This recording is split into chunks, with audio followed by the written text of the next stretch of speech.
NTA-UGC NET यानी निमिज NET. Download it on Google Play Store. Subscribe कीजिए हमारे YouTube चैनल को और दबाइए बेल आइकन ताकि आप पास के हमारी आने वाली वीडियो बढ़े आसानी से। NTA-UGC net research aptitude class second. दोस्तों, इसके अंदर हम रिसर्च के चर क्या होते हैं और इसके कितने प्रकार होते हैं, यानी कि रिसर्च वेरिएबल क्या है और इसके कितने टाइप है, इसके बारे में हम बात करेंगे। दोस्तों, जब भी हम रिसर्च करते हैं तो उसके दौरान हमें रिसर्च वेरिएबल के बारे में बहुत ज़्यादा सुनना पड़ता है, तो इनके बारे में हमें बेसिक जानकारी होना ज़रूरी है और इसके कितने टाइप होते हैं मुख्य रूप से उन सभी के बारे में हमें पता होना ज़रूरी है। तो आज की क्लास में हम यही सब जानेंगे। तो चलिए दोस्तों, सबसे पहले हम यही जानते हैं कि रिसर्च वेरिएबल होते क्या है, इसका मीनिंग क्या है, क्या मतलब है इसका। देखिए, अनुसंधान के चर। सबसे पहले हम ये देखते हैं कि चर क्या होते हैं, चर का मीनिंग क्या है। चर को हम किसी घटना, वस्तु, विचार इत्यादि से परिभाषित कर सकते हैं, जिसकी कुछ मात्रा हो सकती है, जिसका कोई गुण हो सकता है।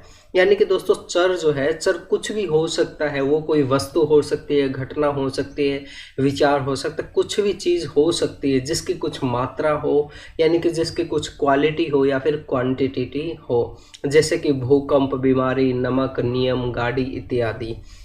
चर की काफ़ी तरह की विशेषताएं हो सकती है। चर के अंदर मुख्य रूप से विशेषता क्या होती है कि ये या तो खुद प्रभावित होगा या फिर किसी और को प्रभावित करेगा। इसको हम क्या कहते हैं, चर कहते हैं। देखिए, हमने सुना होगा ना ज़्यादातर डिपेंडेंट वेरिएबल, इंडिपेंडेंट वेरिएबल। तो वो क्या होता है कि एक तो खुद प्रभावित होता है और दूसरे को प्रभावित करता है, इफेक्ट करता है। तो ये अगर हम सामान्य भाषा में समझे तो ये चर होता है। कोई भी ऐसी चीज़ जो दूसरे को प्रभावित करे या खुद प्रभावित होती हो, वो क्या कहलाएगी, चर कहलाएगी या फिर वेरिएबल कहलाएगा। और यहाँ पे आप इंग्लिश में भी पढ़ सकते हैं इसको। और आगे हम बात करते हैं दोस्तों, जैसे एक और एग्जाम्पल लेके मैं चलता हूँ। जैसे एयर पोल्यूशन होने से क्या होता है, डिजीज़ हो जाती है, बीमारियां हो जाती है। तो यहाँ पे एयर पोल्यूशन और डिजीज, ये हमारे दो तरह के चर यहाँ पे है। और मोर एग्जांपल यहाँ पे देखते हैं तो यहाँ पे जैसे कि स्टूडेंट है, स्टूडेंट सोएगा, स्टूडेंट स्लीपिंग से क्या होगा, इफेक्ट टेस्ट स्कोर, टेस्ट का जो स्कोर है वो इफेक्ट करेगा सोने से क्या है कि टेस्ट, अगर वो बहुत ज़्यादा सोएगा तो भी उसके टेस्ट का जो स्कोर है वो खराब हो जाएगा, अगर वो बहुत कम सोएगा तो भी उसके टेस्ट का स्कोर है वो खराब हो जाएगा। लेकिन सही नींद लेगा तो उसका टेस्ट का स्कोर काफ़ी अच्छा होगा। इस तरह से काफ़ी तरह के चर हो सकते हैं, जैसे कि ईटिंग आइसक्रीम खाने से क्या है, फीवर हो जाता है, बुखार हो जाता है। यहाँ भी हमारे दो तरह के चर है। और इसमें अब आगे बात करते हैं कि चर कितने तरह के हो सकते हैं, उनके बारे में हम बात करते हैं मुख्य रूप से। देखिए, सबसे पहला है दोस्तों हमारा स्वतंत्र चर, इंडिपेंडेंट वेरिएबल। इसका बहुत ज़्यादा जिक्र किया जाता है।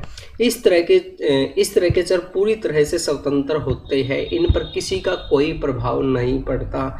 जैसा कि नाम से ही पता चल रहा है दोस्तों, ये स्वतंत्र होते हैं, ये इंडिपेंडेंट होते हैं, इस पर किसी का भी कोई प्रभाव नहीं पड़ता, बल्कि ये किसी अन्य को प्रभावित करते हैं। जैसे बुखार की दवाई एक स्वतंत्र चर है। बुखार की दवाई को हम क्या मान सकते हैं दोस्तों, स्वतंत्र चर है। वो क्या है, किसी अन्य व्यक्ति को प्रभावित करती है।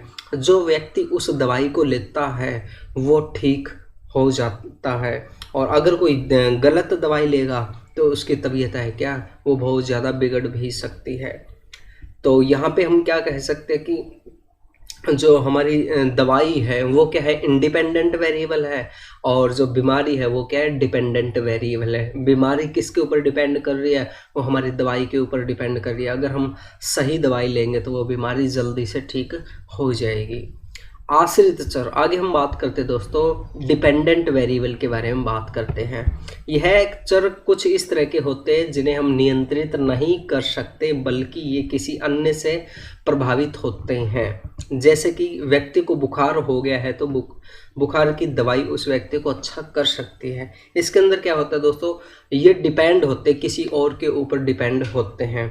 और इनको क्या है कि जैसे किसी और के द्वारा इफेक्ट किया जाता है, प्रभावित किया जाता है। जैसा कि अभी हम पढ़ के आए हैं ऊपर है कि जो दवाई है, दवाई हमारी इंडिपेंडेंट वेरिएबल होगी और बुखार है वो क्या है, डिपेंडेंट होगी। तो बुखार किससे ठीक होगी, वो हमारी दवाई से ठीक होगी।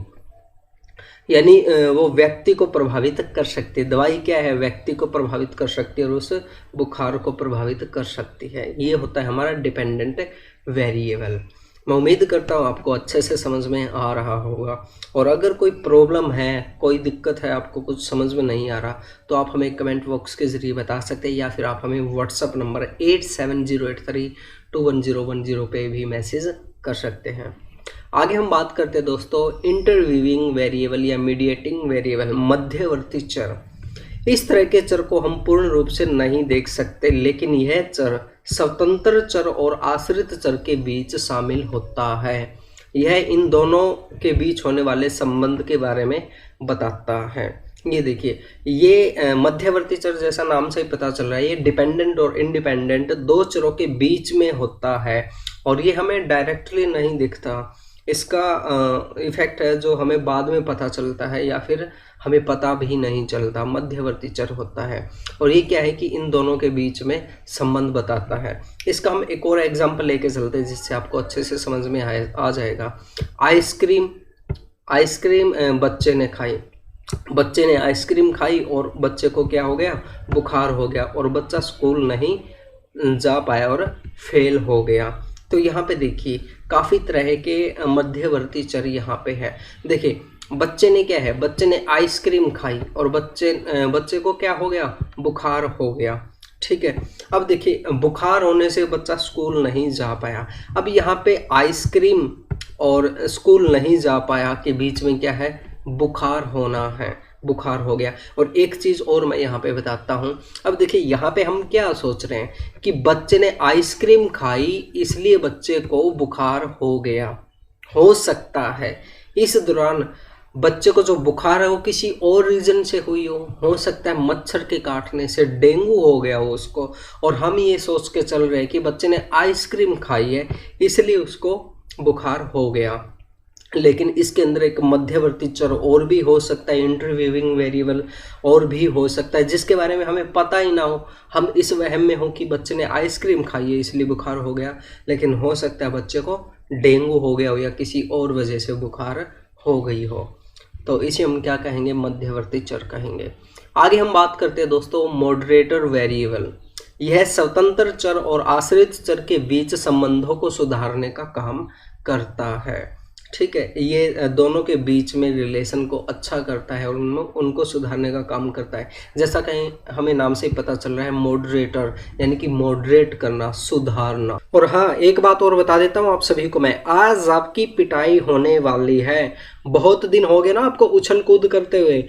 आज हम थ्योरी करने के बाद में लास्ट में वीडियो में क्वेश्चन दूंगा मैं आप सभी को। उन क्वेश्चन का आपको जवाब देना है और जिसके क्वेश्चन गलत हुए तोड़ूंगा, सच में तोड़ूंगा। देख लेना, आप स्क्रीन से बाहर निकल के फोड़ दूंगा, स्क्रीन फूट जाएगी आपकी, देख लेना, नुकसान करवा बैठोगे। तो वीडियो को ध्यान से देखना और लास्ट में जो क्वेश्चन दे उनका आप आंसर देना। तो चलिए दोस्तों, अगला हम वेरिएबल करते हैं। अगला है हमारा कंट्रोल वेरिएबल है, नियंत्रित चर है। जैसा कि नाम से ही पता चल रहा है दोस्तों, ये ऐसा चर होता है जिसको हम कंट्रोल करके रखते हैं, नियंत्रित करके रखते हैं। जैसे कि हम एक एग्जांपल लेके चलते हैं कि हम किसी लैब के अंदर गए हुए हैं, हम साइंटिफिक कोई रिसर्च कर रहे हैं, उसके अंदर हम पहले से ही टेम्परेचर डिसाइड कर देते हैं। मान के चलते 60 डिग्री टेम्परेचर हमने डिसाइड कर दिया, और अगर हम 60 डिग्री से 1 डिग्री भी कम करते हैं या 1 डिग्री ज़्यादा करते तो हमारी रिसर्च क्या है, वो ख़राब हो सकती है, केमिकल के अंदर चेंजेस आ सकते हैं। तो वो जो टेम्परेचर है दोस्तों, टेम्परेचर क्या है, हमारा कंट्रोल वेरिएबल है। और दूसरी भाषा में उसको हम क्या कह सकते हैं, उसको हम कांस्टेंट वेरिएबल भी कह सकते हैं, यानी कि नियंत्रित चर होगा वो। और इसके अंदर क्या होता है दोस्तों, ये जो कंट्रोल वेरिएबल होता है ना, ये ना ही तो डिपेंडेंट होता है ना ही इंडिपेंडेंट होता, ये कौन सी भी कैटेगरी के अंदर नहीं आता, ये होता है कांस्टेंट होता है। ये चीज़ हमें ध्यान रखना ज़रूरी है। और ये हमारी रिसर्च के लिए क्यों महत्वपूर्ण होता है, क्योंकि इससे हमारी पूरी की पूरी रिसर्च और डिपेंडेंट और इंडिपेंडेंट वेरिएबल दोनों प्रभावित हो सकते हैं अगर इसके अंदर थोड़ा सा भी चेंज कर दिया जाए तो ये चीज़ हमें ध्यान रखना बहुत ज़्यादा ज़रूरी है। आगे दोस्तों confounding variable extra variable that have a hidden effect on your experimental result. अब देखिए हमने ऊपर बात की थी ना मध्यवर्ती चर, उसी तरह का ये एक चर होता है। इसका हिडन इफेक्ट होता है, इसका ऐसा इफेक्ट होता है कि हमें पता ही नहीं चलता। उसका इफेक्ट हो सकता है काफ़ी महीने बाद जाके पता चले। अब देखिए यही एक एग्जाम्पल के ज़रिए समझाता हूँ मैं आपको। ये बच्चे को बुखार हो गया, हो सकता है कि हम इस वहम में रहे कि बच्चे ने आइसक्रीम खाई और आइसक्रीम खाने से बच्चे को बुखार हो गया, लेकिन रियल में हो सकता है बच्चे को डेंगू हो गया हो और उस डेंगू से क्या पता ज़्यादा बीमारी बढ़ जाए आगे आने वाले टाइम के अंदर।